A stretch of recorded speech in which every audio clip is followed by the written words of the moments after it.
Now, itu berkaitan minum arak. Kemudian kita ada satu section lagi berkaitan dengan judi. Ada juga orang mengatakan, Saudara Fazli, Betul. sekarang ni kalau nak judi bolehlah pergi Kelantan. Tak kena tangkap. Tak kena tangkap. Ha.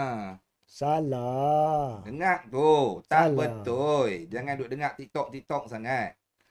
Silakan Haji. Sebenarnya judi di bawah enactment Kelantan ada di bawah section 37. Subsection 1A dan B. Dia ada perbezaan.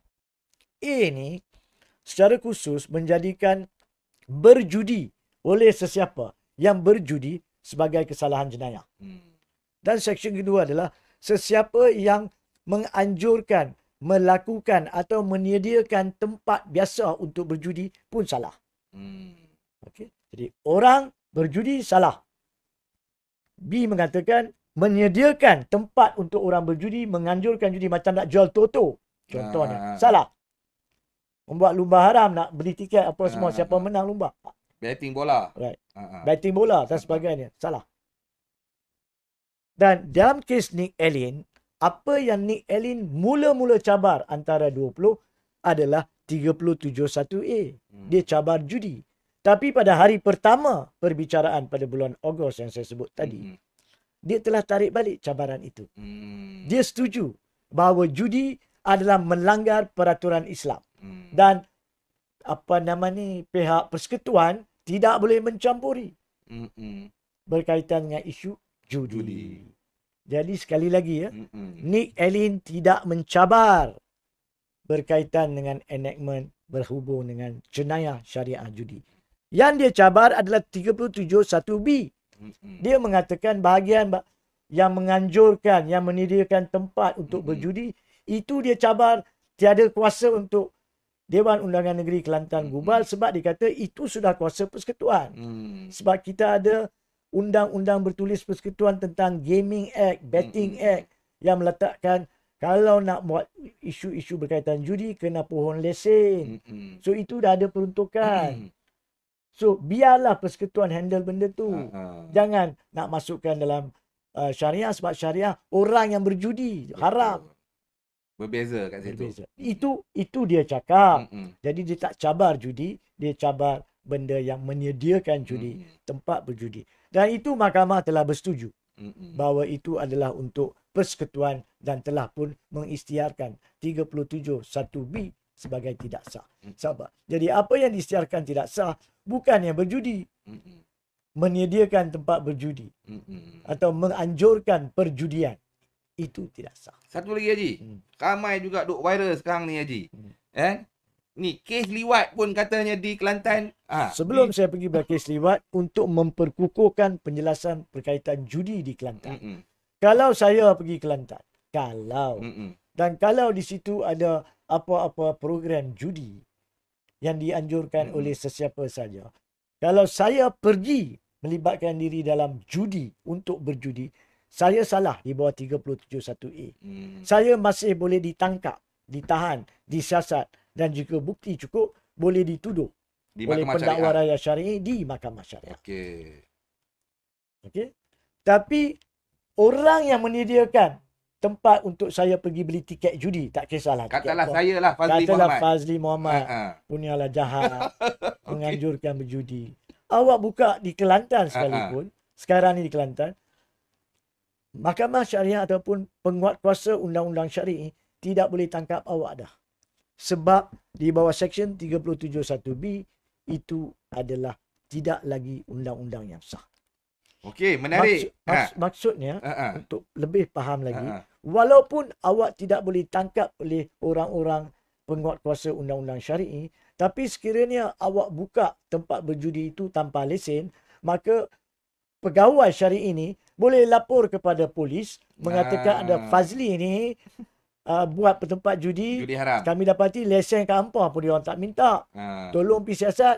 Maka polis boleh datang siasat dan polis boleh bawa awak untuk diambil tindakan di mahkamah sivil jenayah, iaitu sama ada mahkamah magistrate maupun mahkamah session tertakluk pada hukuman di situ. Correct me if I'm wrong. Sure. Adakah yang ni cara orang kampung saya faham macam pemisahan kuasa sebenarnya. Ya, Boleh dikata macam tu tak? betul ada pemisahan kuasa berkaitan gubalan. Ha, ha. Sebab itu yang dihasratkan Mm-mm. apabila kita membentuk Persekutuan Tanah Melayu pada tahun 1957. Tetapi sebelum saya menjawab soalan berkaitan dengan liwat, Mm-mm. saya nak pergi kepada topik ketiga sedikit saja, Ha, bukan ha, ha. terus. Tetapi akibat daripada isu inilah, Mm-mm. iaitu bila masa dia sah Mm-mm. untuk digubal, bila masa tak sah untuk digubal. Semata-mata sebab ada dalam persekutuan. Adakah itu bermaksud walaupun ada dalam peraturan agama Islam tidak boleh digubal oleh Dewan Undangan Negeri? Mm. Jadi bahagian mana Islam yang dipakai? Bahagian mana yang tidak dipakai? Itu persoalannya. Itulah kesan dan akibat keputusan ini. Nombor satu. Okey. Itu kesan dan akibat yang menyebabkan porak-peranda. Mm-mm. Sebab untuk berlaku adil dalam keputusan dan penghakiman yang amat arif Tengku Maimun sekalipun, dia mengatakan kita tak bersedia untuk memberi definisi lengkap apa itu undang-undang jenayah yang boleh digubal oleh persekutuan secara definite. Kita tak boleh bagi definisi. Begitu juga kita tidak tahu juga apakah perkara-perkara yang masuk dalam kategori peraturan Islam selain daripada dalam senarai satu tersebut. Yang di luar senarai satu pun kita tidak boleh bagi definisi. Apa yang kami lakukan dalam kes ini, dia katalah bukan saya. Saya tak duduk di situ. Kalau saya duduk mungkin keputusan berbeza. So dia kata apa yang kami lakukan di sini adalah untuk melihat setiap cabaran, setiap section dan menentukan adakah section tersebut daripada bunyinya, daripada inti dan partinya tertakluk kepada syariah, maka sah digubal oleh Dewan Undangan Negeri. Tapi kalau tidak dan tertakluk kepada persekutuan sahaja, maka tak sah. So it's a case to case basis. Itu kesan kedua. Betul. Iaitu adakah macam manakah kita nak tentukan, macam manakah setiap Dewan Undangan Negeri, bukan saja Kelantan.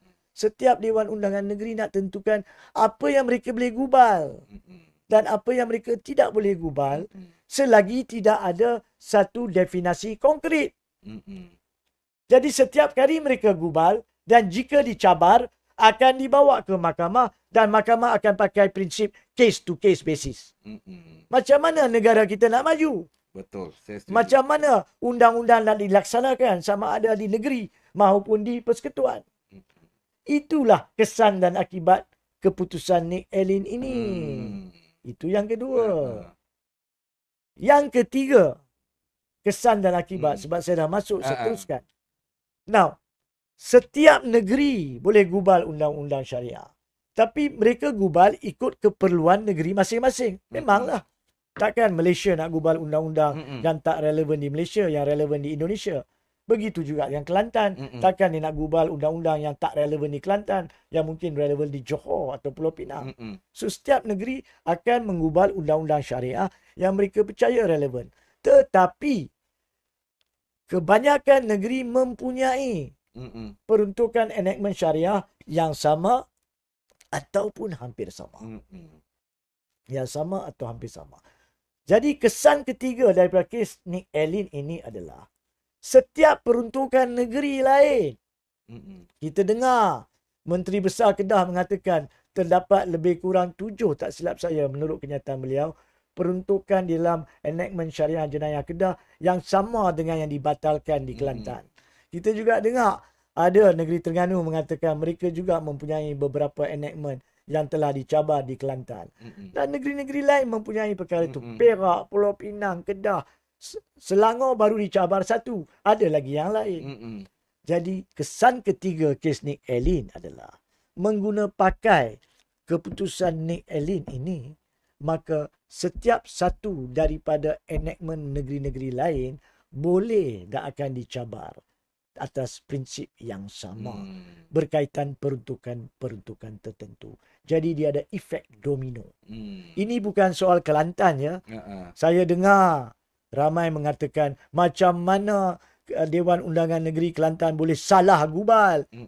Awak tahu tak, bukan soal Dewan Undangan Negeri Kelantan salah gubal. Gubalan-gubalan itu dibuat bertahun dulu.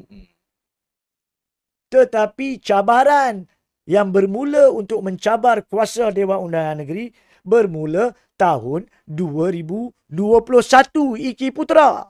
Baru 3 tahun yang lalu. Jadi jangan salahkan mana-mana Dewan Undangan Negeri. Pada masa itu, mereka tengok apa tertulis dalam butiran 1 Senarai Negeri. Dan apa yang ada dalam perintah agama menurut fahaman dan panduan daripada alim ulama. Dan mereka gubal. Kemudian baru Iki Putra cabar. 3 tahun kemudian atau 2 tahun kemudian, Nick Allen pula cabar. Jadi jangan katakan semata-mata sebab enactment Negeri Kelantan dicabar, maka kononnya Dewan Undangan Negeri Kelantan tak faham buat undang-undang. Saya tidak menyentuh dari sudut politik. Saya menyentuh dari sudut fakta. Ya. Dapatkan fakta yang betul. Saya bukannya penyokong mana-mana politik, parti politik di negara Malaysia pada masa kini. Itu saya sahkan dah lama saya cakap. Tapi yang betul adalah betul, yang salah adalah salah. Jadi sekiranya ada orang membuat naratif dari sudut politik, saya cukup kecam dengan orang macam tu. Sebab mereka tak mau faham undang-undang dan tak mau faham sejarah dan fakta. Yang mana salah, kita kata salah. Tapi yang mana yang bukan salah, kita perlu nyatakan bukan salah. Di sini bukannya salah Dewan Undangan Negeri Kelantan ataupun sebelum ini Dewan Undangan Negeri Selangor dalam mengubah Seksyen 28, dalam mengubah seksyen-seksyen berkenaan. Sebab pada masa itu, untuk bertahun lama, lebih 50, hampir 60 tahun, tidak ada cabaran dibuat terhadap kuasa gubalan negeri. Iki Putra mulakan. Nah, jika saya boleh betulkan, bukan Iki Putra mulakan. Sebelum itu ada satu lagi kes. Negeri Sembilan. Oh, ada dah? Ada. Juzaili nama dia. Maaf, nama penuh saya tak ingat. Saya terlibat dalam kes tersebut di Mahkamah Persekutuan, bukan di Mahkamah Tinggi atau Mahkamah Rayuan. Dengan pendekkan cerita, 4 atau 5 lelaki di situ dituduh jenayah syariah berkaitan Seksyen 66 Enactment Negeri Sembilan yang melarang lelaki memakai baju pakaian perempuan. Pondan ni? Tak payah kita nak go itu. Okay. Lelaki yang memakai cross-dressing, memakai baju wanita. Okay. Ataupun wanita memakai baju lelaki. Wallahualam lah. Itu kena tengok enactment section berkenaan jika ada. Tapi yang ni berkaitan lelaki yang memakai baju wanita. So dia tuduh, didakwa di Mahkamah Syariah dan dia cabar. Macam mana Iki Putra dicabar lepas dia tuduh. So dicabar dan dia cabar di Mahkamah Tinggi. Seremban. Dan kemudian ada rayuan difailkan di Mahkamah Rayuan. Mahkamah Rayuan mendapati bahawa atas alasan lain, bukan secara khusus, kononnya Dewan Undangan Negeri Sembilan tiada kuasa gubal, tapi atas alasan lain, dalam perlembagaan dia batalkan seksyen tersebut. So di Mahkamah Persekutuan kami telah hujarkan itu salah. Mahkamah Rayuan tiada hak untuk membatalkan kerana apa yang dicabar sebenarnya secara tak langsung adalah kononnya Negeri Sembilan tiada kuasa menggubal. Kalau kuasa menggubal, tak boleh cabar melalui Mahkamah Tinggi dan Mahkamah Rayuan. Kena terus pergi ke Mahkamah Persekutuan. Ingat saya cakap tadi? So, sebab proses dan prosedurnya salah, maka Mahkamah Persekutuan setuju bahawa sebenarnya cabaran terhadap Seksyen 66 adalah cabaran terhadap kuasa gubalan negeri. Dan kerana cara cabaran itu dibawa salah melalui Mahkamah Tinggi dan Mahkamah Rayuan, tidak dibawa terus ke Mahkamah Persekutuan, maka keputusan Mahkamah Rayuan dibatalkan. Jadi seksyen tersebut menjadi sah. Jadi walaupun ada cubaan pada masa itu 2015, cubaan itu gagal. Kerana proses itu salah. Sebab itu Iki Putra bawa terus ke Mahkamah Persekutuan. Sebab itu Nick Allen guna pakai Iki Putra bawa terus ke Mahkamah Persekutuan. Sejarah, proses dan prosedur ni pun saya harap dapat faham. Tapi pokok yang saya nak sampaikan bukan proses dan prosedur. Yang saya nak sampaikan adalah fakta. Sebelum 2015, tidak ada orang yang mencabar kuasa gubalan undang-undang syariah oleh negeri. Jadi jangan salahkan sama ada negeri Perlis sampai ke Johor apabila ada enactment-enactment mereka yang masa depan mungkin dicabar akibat daripada domino effect kes Nick Allen yang merupakan domino effect pertama daripada kes Iki Putra.